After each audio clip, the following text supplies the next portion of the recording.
मैं हूँ बनना पढ़ी लिखी, तेरे घर को स्वर्ग बना दूंगी। मैं हूँ बनना पढ़ी लिखी, तेरे घर को स्वर्ग बना दूंगी। तेरे घर को स्वर्ग बना दूंगी, तेरे घर को स्वर्ग बना दूंगी। मैं हूँ बालम पढ़ी लिखी, तेरे घर को स्वर्ग बना दूंगी। ससुरु मेरे पापा जैसे, सास को मम्मी बना लूंगी। सास ससुर की सेवा करके दिल में जगह बना लूंगी। मैं हूँ बनना पढ़ी लिखी, तेरे घर को स्वर्ग बना दूंगी।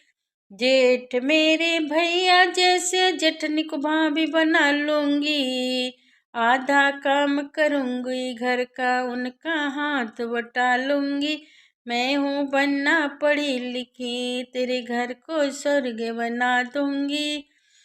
देवर मेरे भैया जैसे, ननद को बहन बना लूंगी। अपनी मीठी बातों से मैं उनको फ्रेंड बना लूंगी। मैं हूँ बनना पढ़ी लिखी, तेरे घर को स्वर्ग